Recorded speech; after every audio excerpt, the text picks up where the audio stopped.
Lisa Gawlas, Updating the Journey with My Mother and What I Am Learning Through It All, July 14, 2016.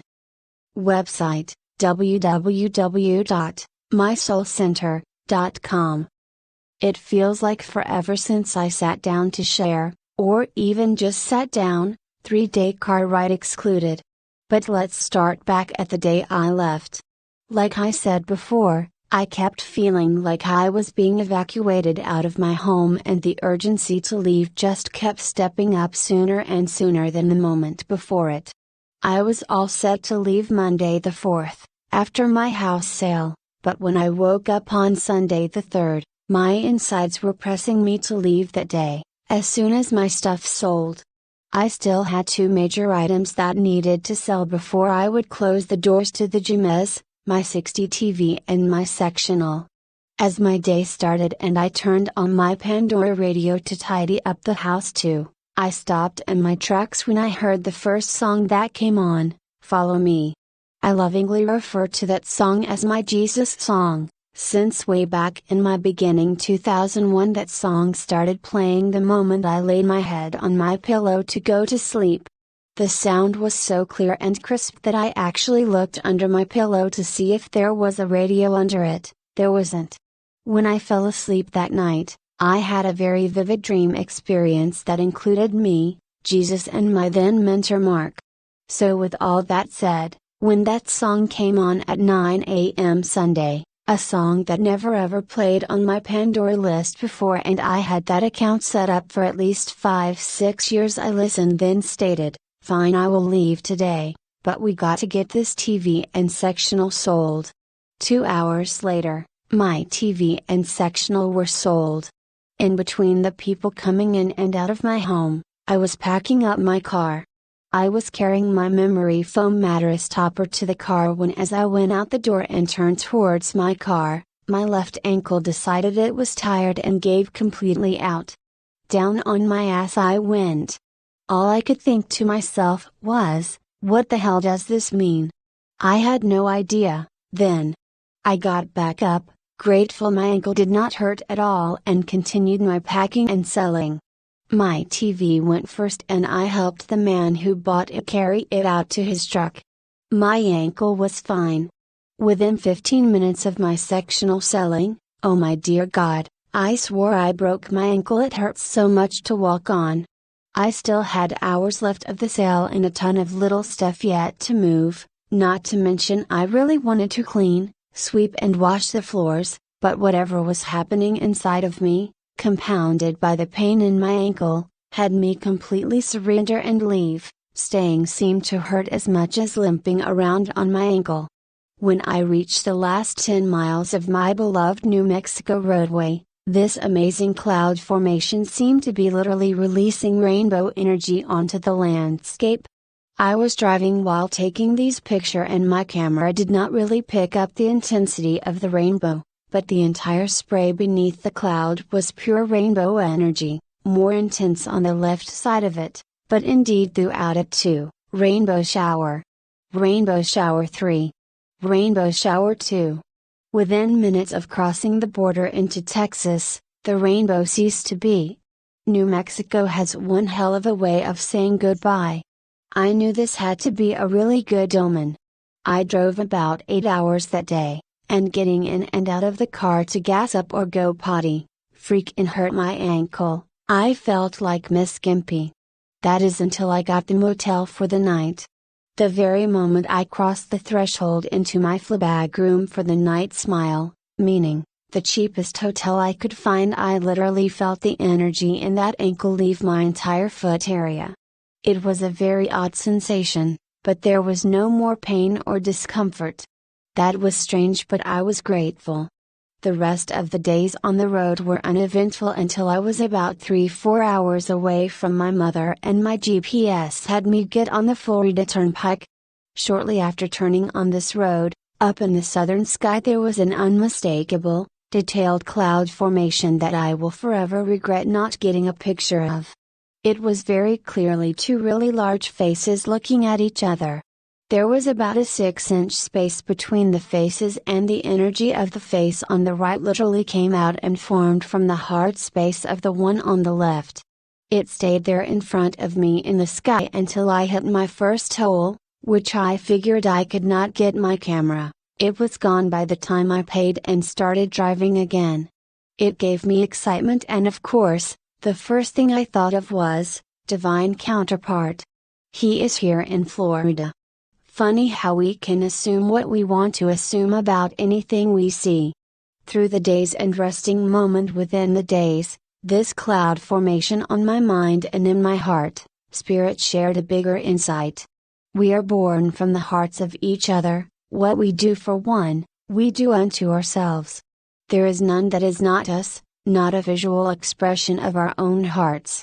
This amazing cloud expression was showing me and my mother, together. One heart, two bodies. Do we focus on the love or the past that separated the love? I was once again reminded of the insight my team gave me before leaving New Mexico. We must be able to sustain and thrive in our most challenging of relationships with love and service before the fullness of a divine counterpart will come into being. Walking into my mother's home was a mixed bag of emotions. The separation of 20 years was obvious. My mother, now older and frail, she was my age the last time I had seen her. The filth that made up her house was not from the mother I once knew. She was an absolute neat freak. Her kitchen was littered with dishes and pots and maggots. Rotting food still in everything. The linoleum floor speckled with dry fecal matter. Her living room and bathroom rugs showed the same display of diarrhea that did not quite make the toilet. With my mother's bad back and arthritis, cleaning anything up at the floor level is a thing of the past. Obviously, cleaning anything up is a thing of the past.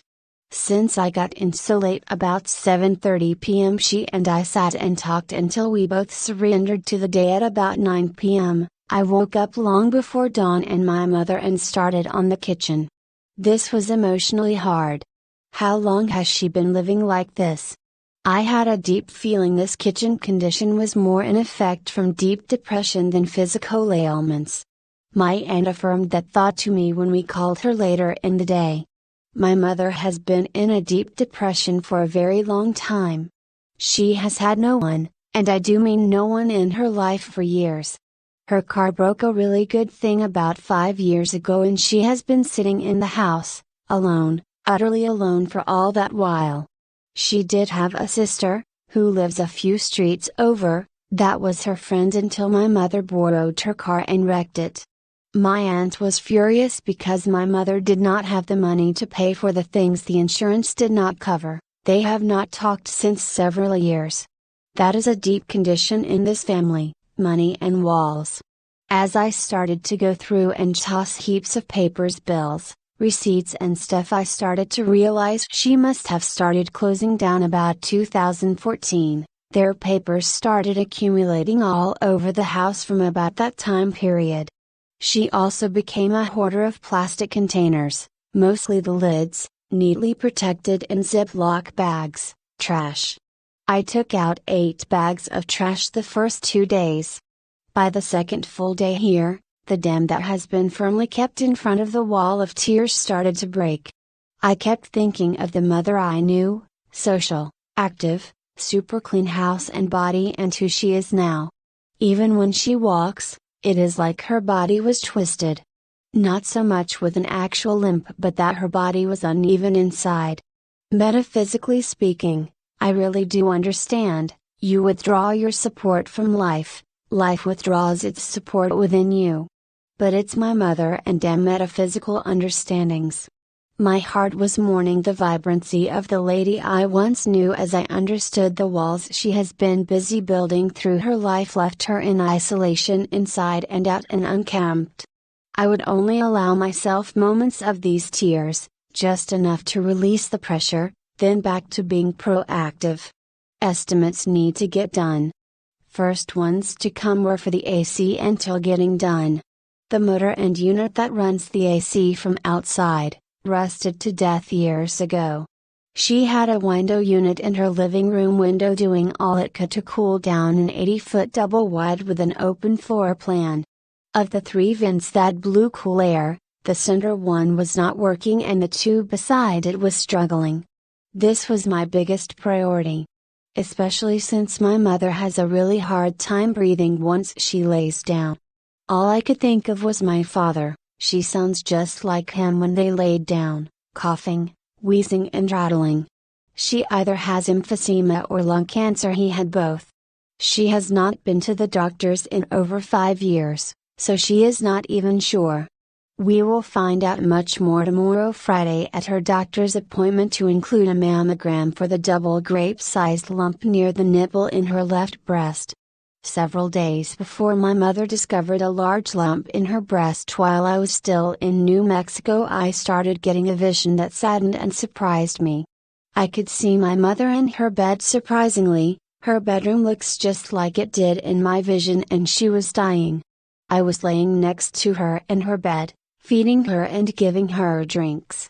I couldn't understand why I was seeing that. Yes, she has some medical ailments, but none that was that dire, that I knew of. When I called her and she told me of her lump, my heart sank. It is still sinking. I realized that the journey I had with my father is nothing, emotionally speaking, like I am having with my mother. I didn't know my father, there was no father-daughter bond with him. My mother, on the other hand, this is hard, much harder than I ever imagined it would be. I am doing my very best to lean into gratitude for being here now, for being in her life again, but my heart still aches for the 20 years of space, for the decline and isolation I could have helped her with. I love her so damn much, have all my life, and it is just hard. Anyways. The cheapest estimate we got on the AC was $3,300. I had $1,500 set aside specifically for this repair from my house sale. I didn't realize the entire unit died. She told me the motor was still good. Not.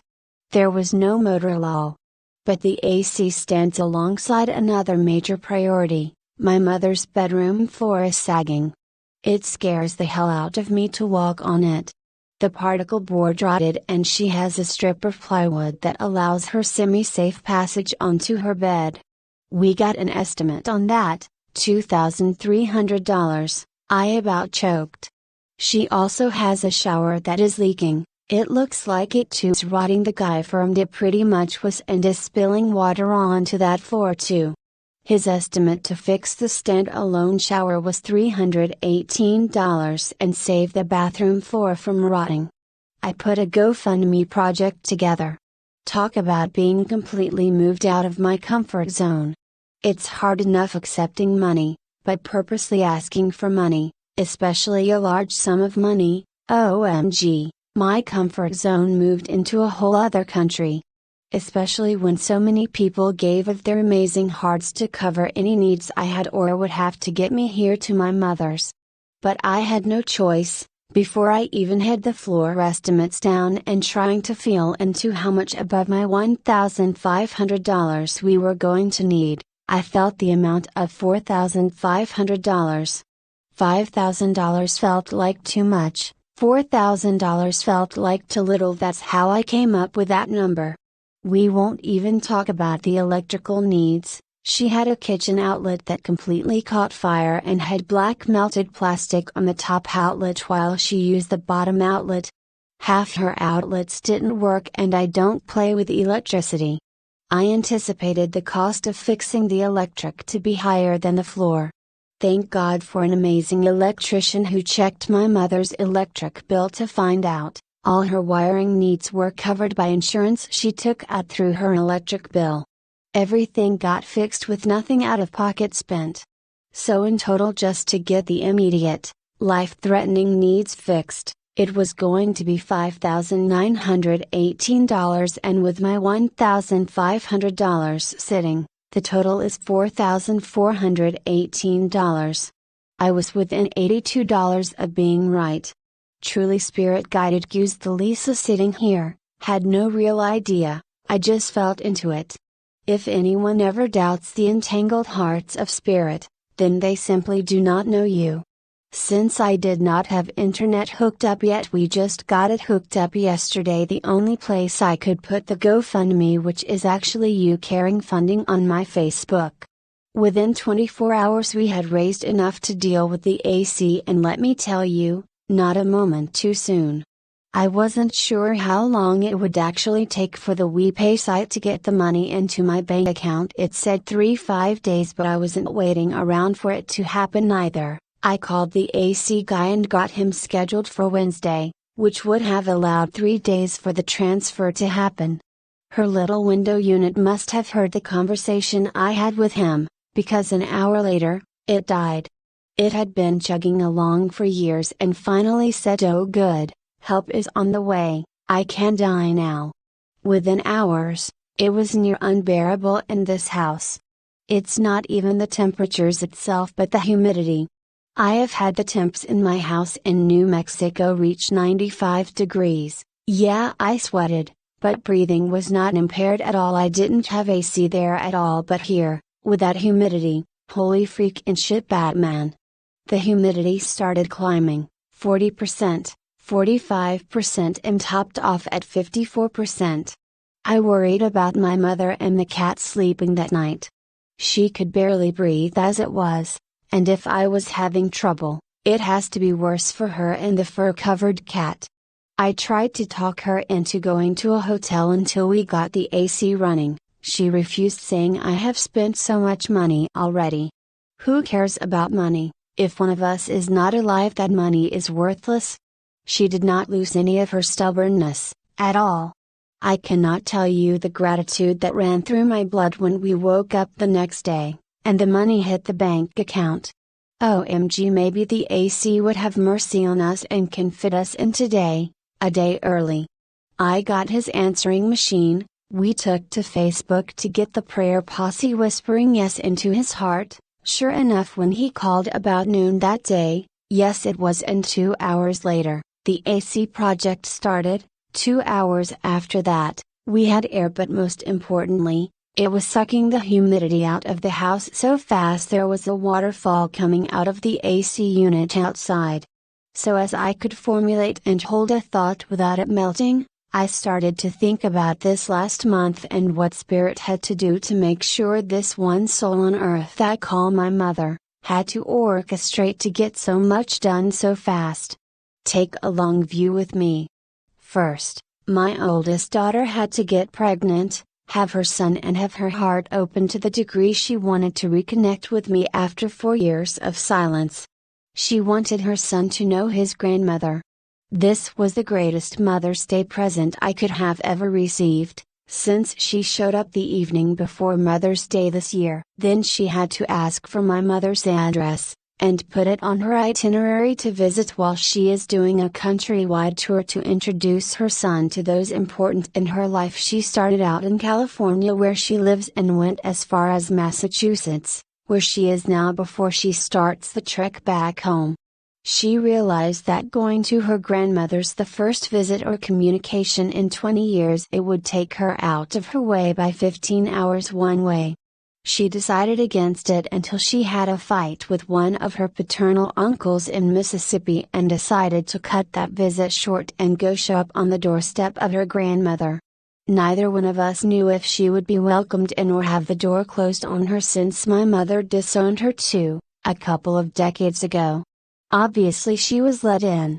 When she called me to tell me about the fact that my mother had just come home from a 20-day stay in the hospital after having a stroke on the June 10th, my daughter arrived on the 13th, and the deplorable living conditions and state of isolation my mother was in, before we even hung up, I knew what I was going to do: get my mother the hell out of that living condition.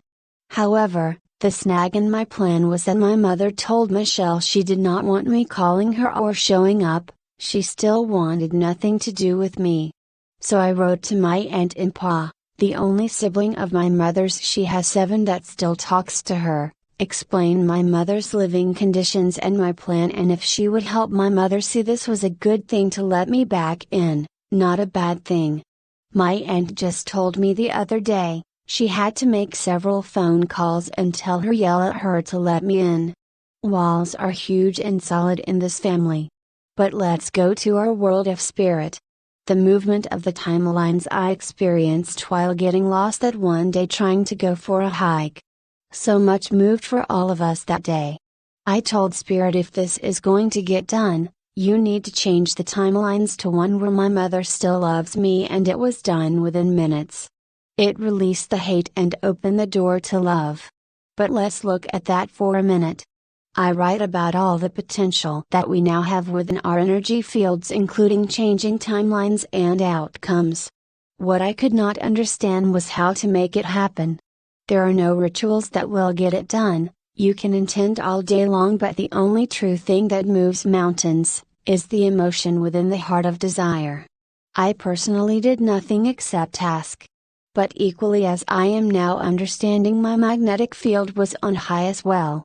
The pull to my mother's world was not even a thought, it did not go through my mind in any way, it was just, gonna happen.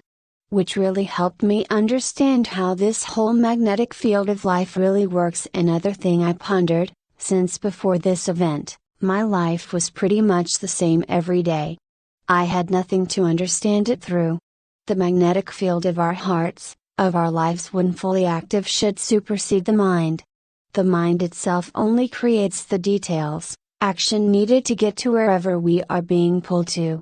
When in full alignment with the magnetic flow of our lives, all the players who need to show up, will show up instantly. Just like my landlady shockingly telling me my mother could not stay with me. Now I see why. It is much better I stay with my mother for so many reasons. I would have never even thought about moving without her, so I bless her so much for moving me out. On my 3-day drive to here, and experiencing the outpouring of love and donations through you, my team showed me how magnets work. My flow going to my mother's, inching me nearer and nearer by the house, and I could see all these gold flecks of energy you flooding into my magnetic stream. It allowed me to not only get here with zero financial worries, it also allowed me to get the many little things that needed taken care of effortlessly and without financial worry, like getting food, getting my mother underclothes, paying bills and stuff. It also makes me see, as I have told my mother over and over again since getting here, that everyone, no matter their past, is worthy of love. That spirit will move mountains to get our needs taken care of. The only unfortunate thing, most mountains have this thing called ego that stops the movement towards amazing goals and outcomes. When we pause, even for a moment, to think about what we are getting into or out of, the flow is broken. Which leaves many with the ongoing question, why doesn't it work for me? It does and will if we can keep our minds to the task it was designed for, movement through matter, and always let the door take you to where we need to be next effortlessly with all needs covered. I think hard on that little window unit. If it had died a moment before we got here, or if I didn't or couldn't get here, if you weren't there to get me here abundantly, there is no doubt in my heart my mother and her beloved cat would be dead. They could not live in that humidity for much longer than the day and a half we endured. Days before I left New Mexico, my aunt sent me a very worried email. She was afraid I was blowing smoke up my mother's skirt, that I wasn't going to follow through on what I have been saying. My mother even said to me several times, I will believe it when I see it. And I think of the collective bond who feels humanity sucks as my mother and aunt did, and the ripples of change flowing outwards right now. I also think of how much we can change and enhance the karmic department of people and places. My mother was isolated for 5 years, a place I know she created for herself, and then suddenly, life burst into her world, into her heart when her granddaughter and great-grandson showed up, and she woke up out of the isolation, and yearned for more. Her heart yearned for love again. She got depressed and the raging diarrhea, that's how her body lets her sadness out, which spills on the rugs and floors. Since me and all of you arrived in her world, she has not had diarrhea once. She is actually having normal bowel movements even when she eats or drinks something that normally would have triggered it before. It really makes me realize that love is the most powerful drug, the greatest healer of all. I think irritable bowel syndrome should be called irritable life syndrome. There is much more to share, but that is for another day. I am giving you a novella to read. My mother has her doctor's appointment tomorrow morning. Oh, and I took her for an eye exam the other day. Her vision is not good, only to find out she has cataracts. I thought the doc said glaucoma, but no, it's cataracts and bleeding in the left retina. She has the pre-surgery appointment for the cataract on her right on the 22nd, then an appointment with a retina specialist on August 10th. We have the floor guy coming to fix the shower on Monday. We are still raising the money for the floor. Thank you for helping me take such good care of my mother, of the collective in need of loving compassion. I will never ever be able to put into words my gratitude, my own awe of your extreme generosity with a lady who some could view as not worthy of help. All are. I have had several people asking me when I will be doing readings again. Please know it will be as soon as I humanly can. I have not even had the time to process the emotions in me with all that is happening with my mother. I do have a target date of July 25th, but let's see what's in her boobs before I commit to reaching places I have not fully cleared the way inside of myself to reach, yet. I love and appreciate you all more than my mere words will ever express. Thank you for help two souls so enormously, unconditionally, the way you do. Big hugs filled with miracles and love. Lisa Gawlas. The link to my mother's fundraiser is here, www.youcaring.com, Julie Driscoll. Mama. Me and my mother the night I got in. She so wanted a Taco Bell fix and she got it. Website, www.mysoulcenter.com.